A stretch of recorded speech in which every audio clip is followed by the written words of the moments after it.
Assalamu alaikum wa rahmatullahi wa barakatuh. What is going on, brothers and sisters?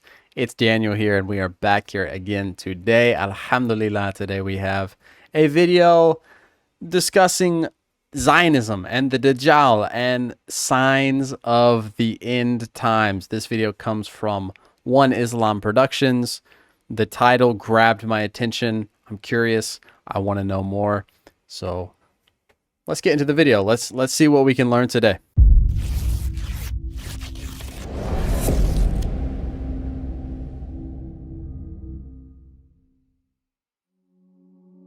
Now, our Prophet ﷺ said, hadith is in Muslim Imam Ahmad, that most of his followers will be from the Yahud. Now, this leads us to a very interesting issue and tangent. We had mentioned last class. He said most of his followers. I'm assuming he's talking about the Dajjal.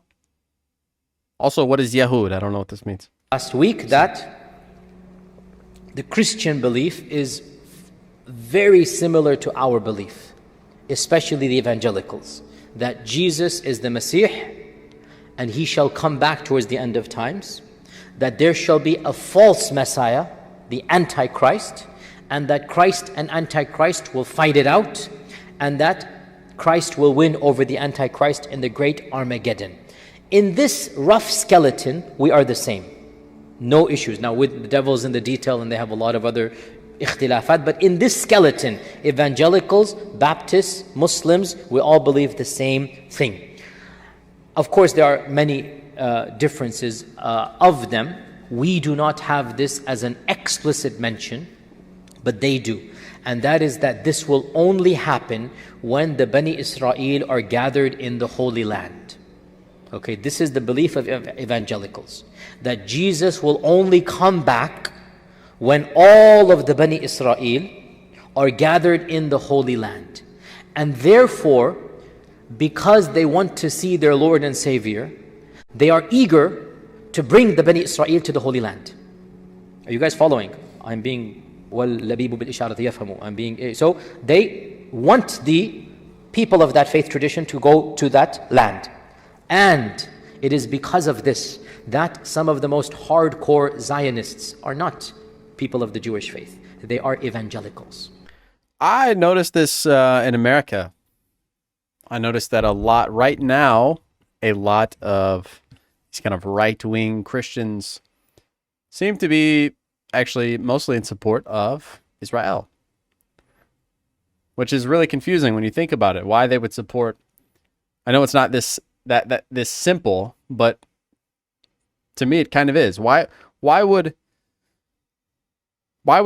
these Christians support Jews when Jews hate Jesus, self-admittedly, openly? And why would they support the Jews instead of supporting the Muslims? The Muslims respect Jesus, believe in Jesus.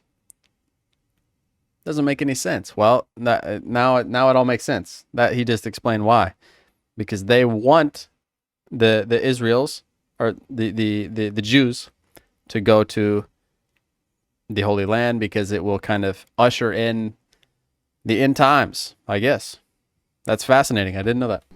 Because it is their aqeedah. It is their aqeedah that with the return of the promised people to the promised land, their Savior will come back. So they want to expedite that. Now, ironically, they believe when the Savior comes, one of the first things he's going to do is to get rid of those who didn't believe in him. And primarily, according to their aqeedah, the people who tried to kill him or actually succeeded in killing, because they believe they succeeded. Now, this is the irony of ironies. Think about it. I need you to understand my point here. This group wants to expedite and support the Bani Israel to go to this land with the aqeedah that they will all be destroyed in that land. You understand this? They are ardent Zionists, and they have no love for the people whom they are helping. On the contrary, their aqeedah is that the very people they're helping, you understand this point, right? Wallahi, ajab al-ajab. That's fascinating. Ajib. I didn't know that. How can the other group accept their aid knowing that this group wants us dead? And you know, my mind was perplexed, and I actually, you know, I'm an interfaith person, I'm involved in whatnot. I had a friendship with one of the rabbis of Memphis, and we would go out to lunch every, you know, few weeks and whatnot. Does Yazir Qadi just say he's an interfaith person? What does that mean? What do you mean by that, Yazir Qadi? An interfaith person? He means that he has friends of other faiths. I don't think that's what interfaith means, though. Interfaith, I think it means you're like have multiple religions. All right, hold on. That distracts me. I gotta go back. And I actually, you know, I'm an interfaith person, I'm involved in whatnot. I had a friendship with one of the rabbis of Memphis, and we would go out to lunch every, you know, few weeks and whatnot. It's good to have interfaith and friendship, and we got to a very frank point. So I actually asked him, I said, aren't you embarrassed to accept help from people who think that helping you will eventually cause you to be killed? Yani, isn't there some haya sharam, some dignity, some izzah? Like the very people who want to get rid of you, they're helping you in the aqeedah that you will be gotten rid of. And he just smirked. He goes, well, that's their belief. If they want to throw money and power at us, then, you know, we don't believe it's going to happen. It's their, basically, he said in a nutshell, if they're foolish enough to believe it, that's their business. We're going to still accept their power and help. So we have to understand this point, O Muslims. The people who are supporting this guy in the White House, right? This whole move to Jerusalem, the capital, whatnot. This is all a tactical decision. He might be a blabbering idiot, but he is a tactical blabbering idiot. He knows what he's doing. He is feeding his base. Another tangent here, subhanAllah.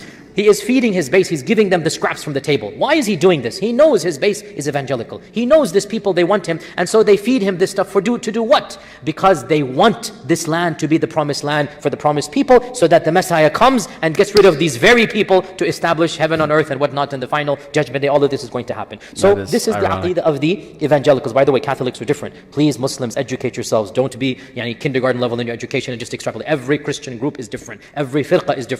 Learn your firaq if you want to get involved in this issue. Otherwise, do not speak. Speak with knowledge or remain silent. Various groups have different aqeedas. The Mormons are different. They have their own belief. The Seventh-day Adventists are totally different in this regard. And of course, the evangelicals, which is of course the default in the state, the Baptists and whatnot, these are the ones that we're talking about now. And their aqeedah is in some ways very similar to ours, in some ways it's different. So that's the Yahud. That's the Christians. How about the Yahud? How about the Yahud? What is their belief in the Masih? And why is our Prophet ﷺ saying that the majority of the followers of Dajjal will be from that group? Well, in Jewish eschatology, the term Masih, it refers specifically, they do have this aqeedah, and it refers to a future king from the line of David. Okay? So, mainstream Jewish belief is that there will be a person from the line of David, from the descendants of Dawood, who will be a king. And he will be anointed, Masih. He will be anointed with holy oil, and he will bring in the messianic age. He will bring in the end of times. So, the Masih in their aqeedah is called the King Masih. Malach Mashiach. Malach Mashiach. The King Masih. Because for them, the Masih is a political figure, not a religious reformer. Okay? For them it was, the Masih is a one of power and politics, and not somebody who comes tazkiyatun nafs, and Isa is coming and telling them, ubashirukum, and giving you glad tidings. The bushra is the evangelion, the evangelical, the Injil, evangelical. By the way, evangelical and Injil, the same term. Injil is Injil, the good tidings. The evangelical, that's where it comes from. So the Masih in Jewish folklore is a king from the line of Dawood, who will bring about the restoration of the status of the Israelites and reconstruct the temple of Israel. Okay? So they do believe in the Masih as a political figure, and who will bring back the kingdom of who? Of Dawood. And this has been a mainstream of ancient, medieval, and even some modern Jewish movements, as we're going to come to right now. And that is why, dear Muslims, when the Masih Isa came, and he began preaching to the Bani Israel, and he claimed he was the Masih, the Yahud did not care about a Masih that's a spiritual reformer. They wanted a Masih who is what?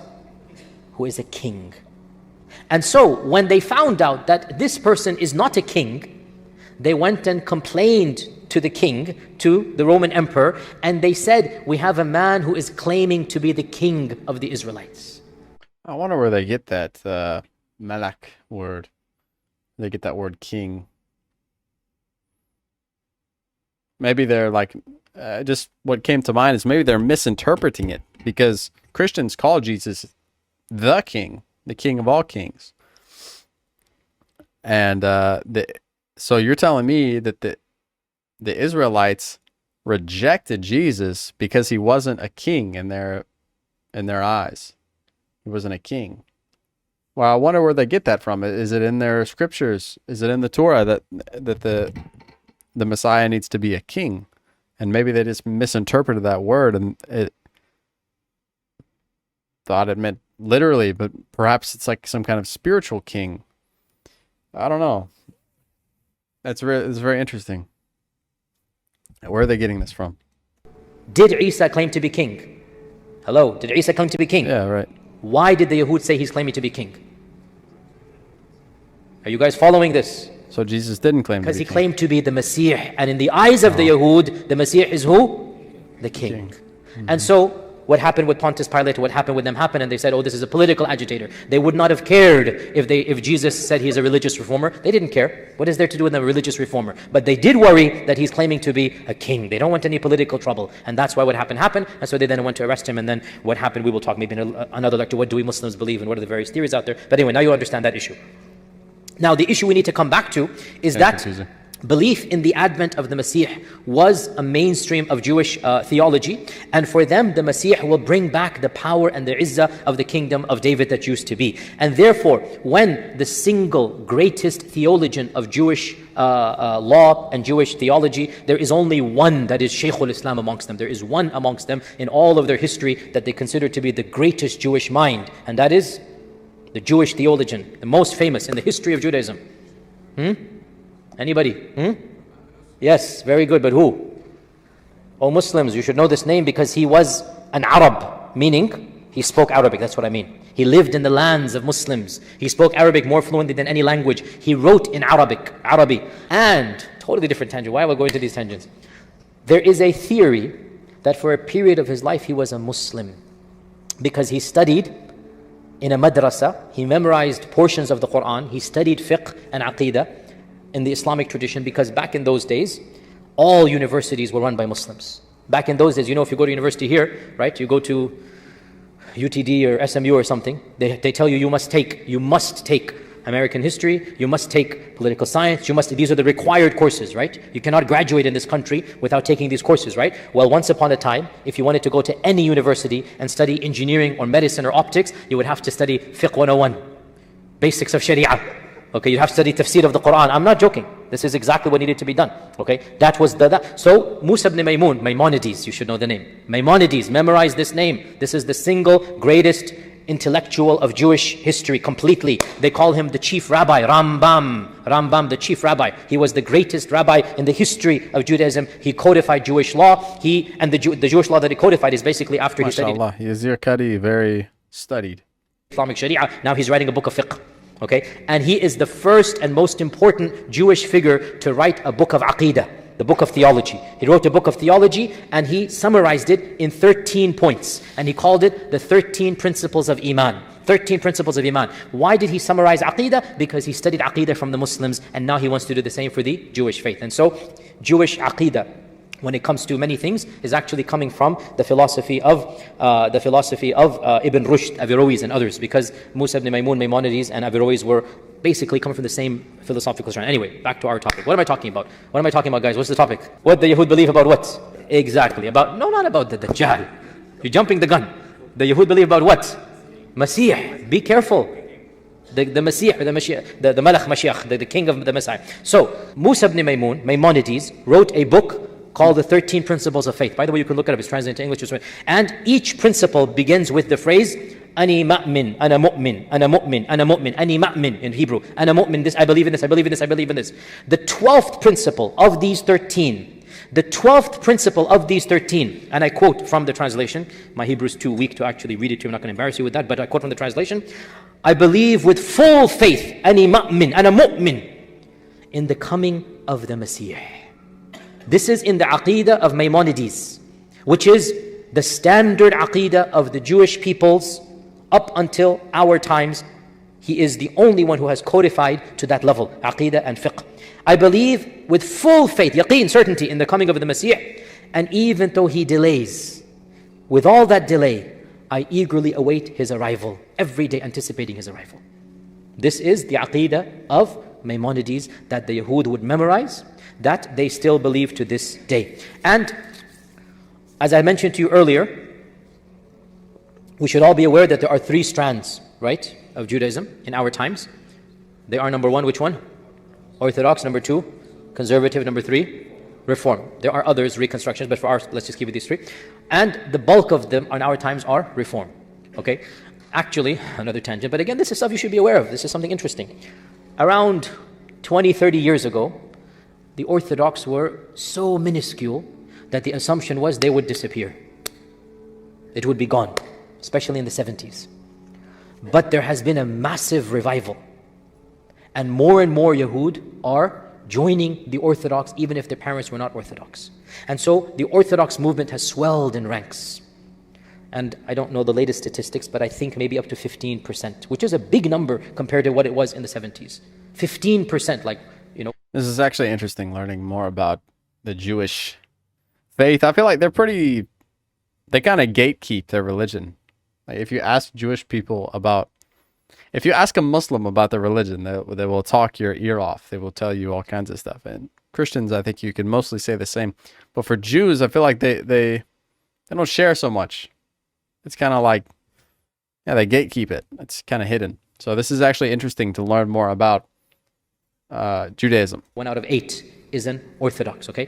And one of the reasons, by the way, again, all of this is a tangent, but inshallah it is beneficial to us as Muslims because we need to learn from the good and the bad. We need to see history. We need to learn what's going on. This is Orthodox Christianity. The fact of the matter is, why is there a return to Orthodoxy? Frankly, because when you have a religion whose values become so watered down that they don't stand for anything, the very people say, what is this? It's not a religion anymore. And they will go back to an actual religion. And this is a big warning to those amongst the Muslim community who are flirting with progressive Islam.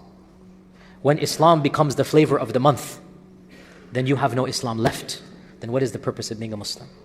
When the halal becomes what is politically correct, and the haram becomes what is politically incorrect, and you have no backbone to stand on, and you think you are preserving your faith, in reality you are losing it. Your children will not have any faith. What do you have left anymore?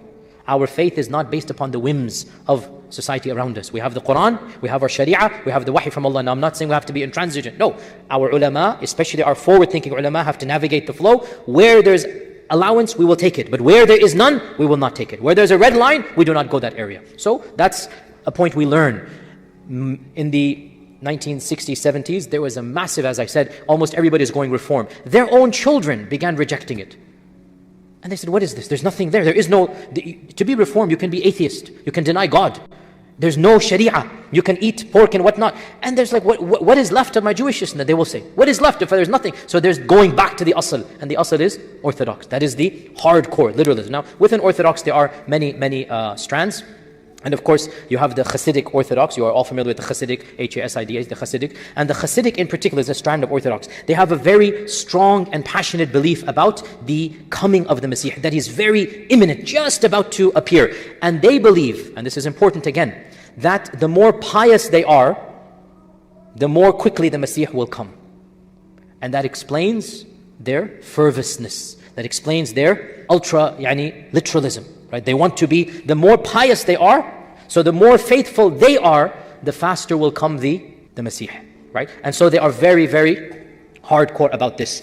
And within Hasidism, so this is, I'm teaching you the firaq within Orthodox Judaism, okay? By the way, Reform does not believe in the Messiah. It's completely, obviously, right? Reform doesn't believe. Conservatives, mushkila with them is they don't really have La ilaha ula wa la ilaha ula mudabdabin. They don't have, the conservatives, they don't really have a platform per se, because at least with the Orthodox, they're hardcore. Like everything is all the way, right? The Reform, nothing, throw everything out the window. The conservatives, they don't really have a platform. Some here, some there. How do you decide? Each conservative strand has its own issue. So, amongst the conservatives, some of them believe in the Messiah, some of them don't. Amongst the Orthodox, they all believe in the Messiah. Is that clear?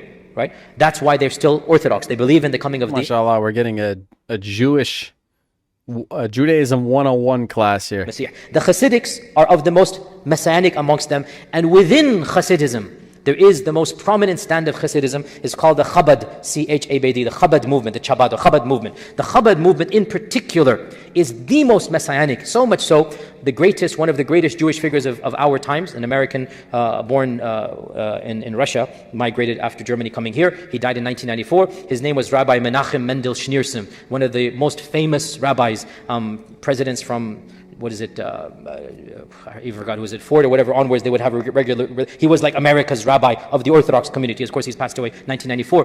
His followers began to claim that that person is the Messiah.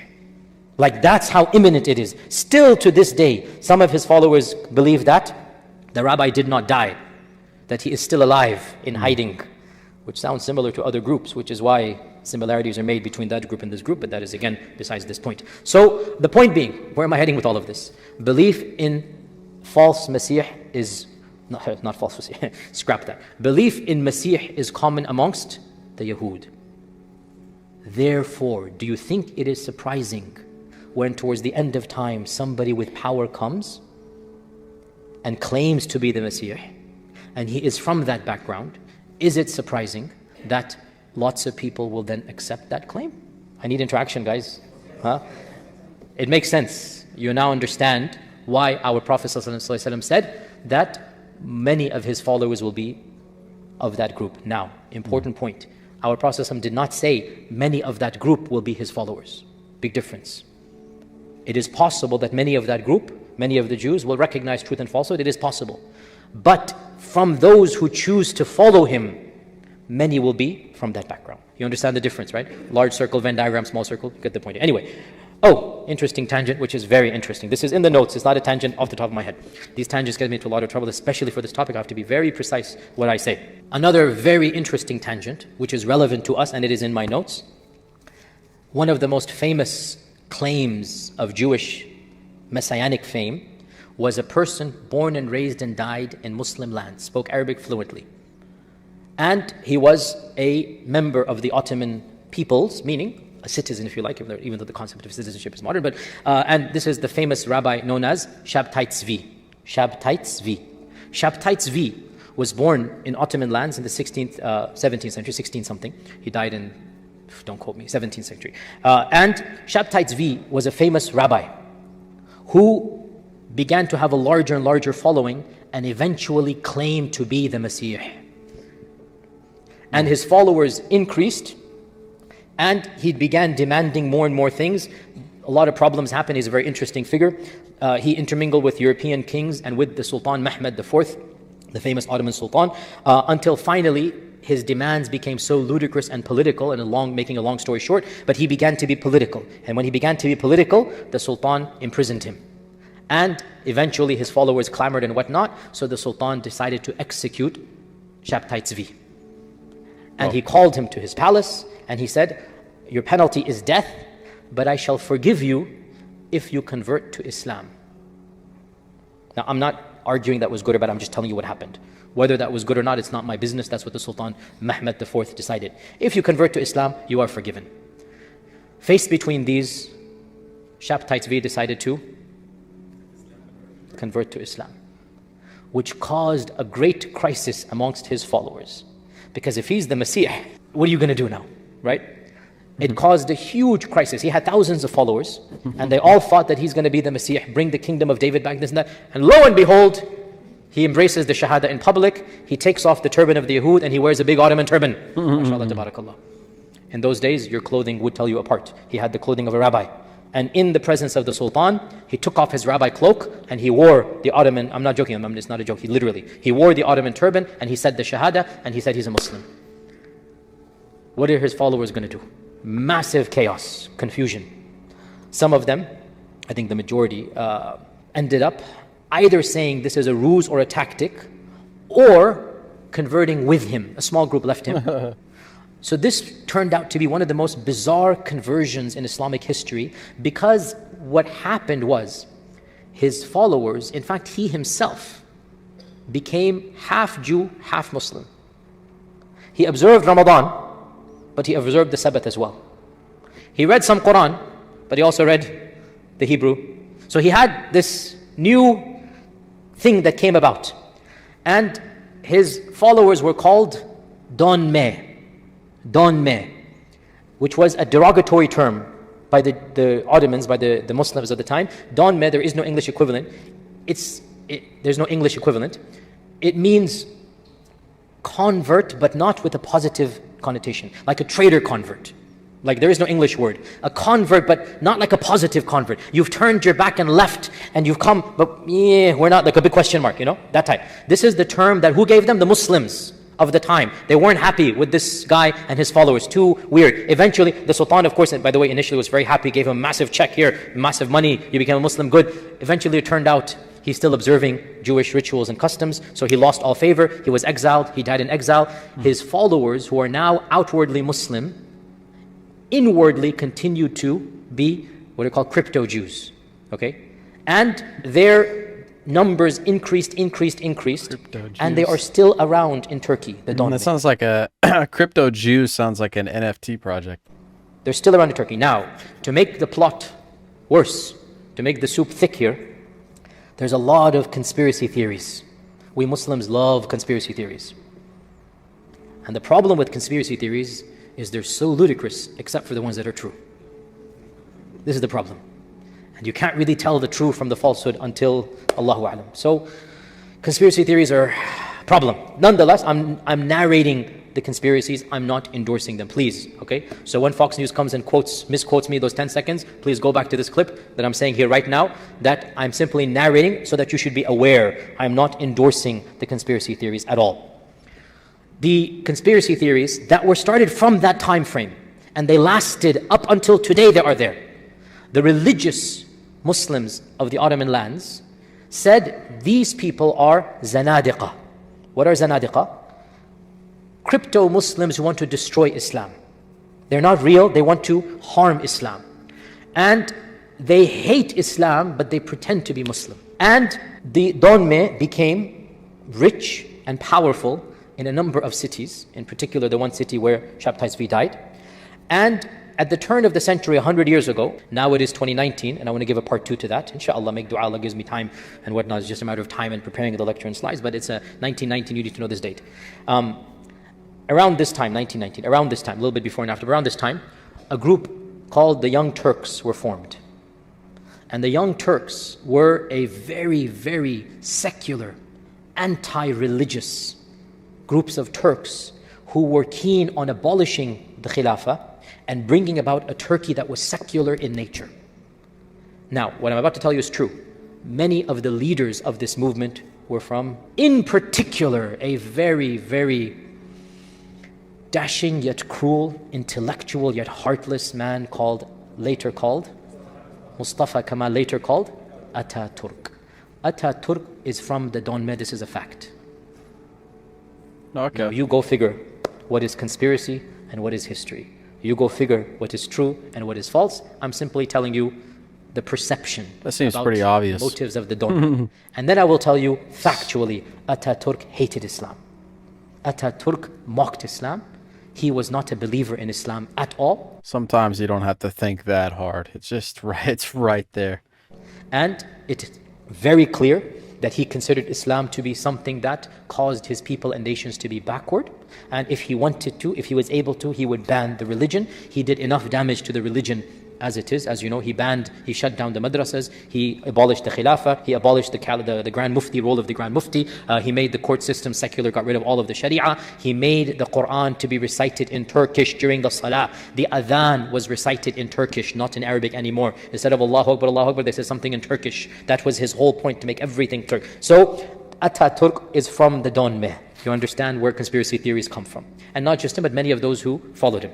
Do you understand how this is relevant to Dajjal? It's not coming out of there. Shabtai Tzvi claimed to be Messiah. And all of this then leads there. Anyway, so we have 5-6 minutes left, so I needed to mention one final thing. Okay. Now, I have saved one issue to the very end because it is highly, highly, highly sensitive. And that is the hadith that mentioned that towards the end of times, when the big Armageddon battle takes place, and there shall be Dajjal on one side and Isa on the other, that is the final Armageddon, the big one. That Isa will kill Dajjal. And then all of the followers of Dajjal will disperse running for their lives. Many of them will be from that group. and they will try to save themselves by hiding. And the hadith mentions, this hadith is in Sahih Muslim, and there are versions of it in Bukhari, but it's Sahih Muslim primarily. The hadith mentions that at that time frame, the creation will side with the Muslims publicly. I shouldn't even just say Muslims, the supporters of Isa, because there will be Christians who will support Isa and believe in him, so they will become Muslim, right? And for all we know, there might be Yahud as well, who will choose at that time to be with the truth. The hadith don't mention that all of them will follow. It just says the majority of his followers will be from there. There's a difference between the two. So the hadith mentions that every tree and every rock will say to the believer, come, there is that person behind. Come, and he is hiding. So that there is no use to hide.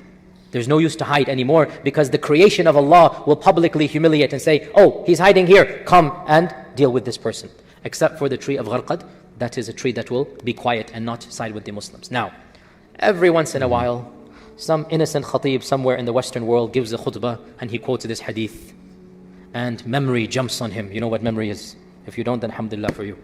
Or Fox News jumps on him, or Pamela Geller jumps on him and takes this small clip and goes viral with it, and says, oh, this is an anti-Semite and he is calling for the destruction and he is Hitler version 2.73 and he is this and that. Bring him back again. Izir Kadi did a good job explaining the context of that and explaining why it's not necessarily an anti-Semitic. That's a funny term, because like, aren't Arabs Semitic? So how can Muslims be anti-Semitic if our religion comes out of the Arab world? Right? So it becomes problematic to quote our own tradition, because accusations of anti-Semitism come. And a few years ago, there was a University of California would host, the MSA uploaded all of the books of hadith. Once upon a time, if you ever did a Google about hadith, the first one would be University of California. One of the MSA brothers, he uploaded all of the hadith collections, and it was a great resource. Obviously, these guys found it, and they found these hadith in Sahih Muslim. And they said the university is anti-Semite, or it is hosting anti-Semites. It's hosting Sahih Bukhari, Sahih Muslim, right? So the university, it was a big scandal. The university had to get involved. The MSA had to edit and censor Sahih Muslim. Sahih Muslim had to cut a hadith if they wanted to host, and eventually the whole thing was pulled. There is no longer the hadith collection on their website. It's gone. It's gone. So this raises a very difficult topic. Are these hadith anti-Semitic? The response, I think, is very clear. And that is that first and foremost, as a matter of principle, these are traditions that are found in books authored 1,000 years ago, 1,200 years ago, books of hadith. Censorship doesn't make any sense. Are you, O people who are criticizing a book in the past, going to censor your own books and not teach them when they have misogyny, when they have race issues, when they have issues that might be politically incorrect? There is hardly a classical book, except that there are phrases or notions. Even Shakespeare has anti-Semitism. Read The Merchant of Venice. It is a purely anti-Semitic tract. Are you going to ban The Merchant of Venice? Are you going to stop it and strip it from being sold? Are you going to take it and make it non-available? The hypocrisy is ludicrous. You don't go back and sanitize history just because you don't like it. Even if you don't like it, it needs to be taught and explained and clarified. That is a matter of principle. That is what liberalism stands on. And when it comes to every faith other than Islam, they uphold it. When it comes to Islam, we see the double standards. That's the first point. Second point, the accusations of anti-Semitism need to be addressed head on. They need to be addressed head on. And we need to stop being so defensive. Let us be frank and honest here. Study history, O Muslims. Be educated. Anti-Semitism is a European phenomenon. It's not a Muslim phenomenon. It never existed in Muslim lands up until 1947. Anti-Semitism is something that began in Europe by Christians, and it was prevalent throughout their history, and it is still around to this day. Muslims were never anti-Semitic. Yes, it is true. Sharia has Ahl Kitab and Muslim. But Ahl Kitab includes who? Christians and Jews, and there's a slightly different Sharia. It's not anti-Semitism.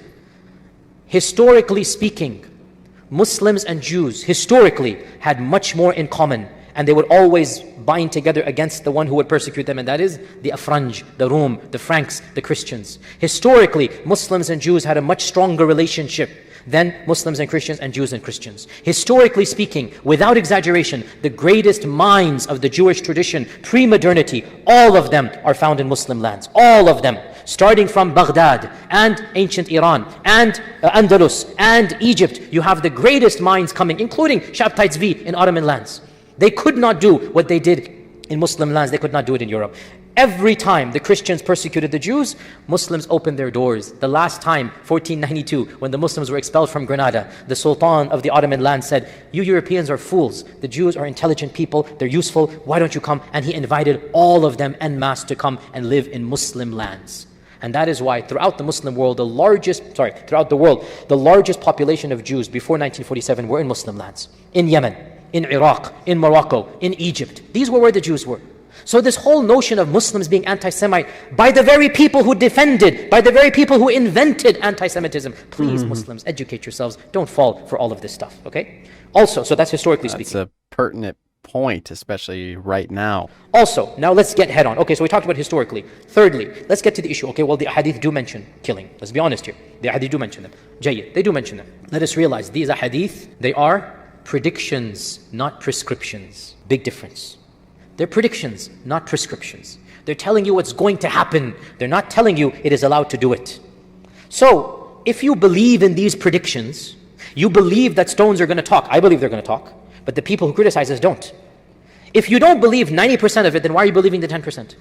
These are predictions of the end of times, of Armageddon, and what's going to happen, the apocalypse, the end of the world. If you believe that trees are going to talk, if you believe there's something called the Antichrist, if you believe there's something called the coming of Christ, well then, if you really believe that, fight on the side of truth, not on the side of evil. End of story.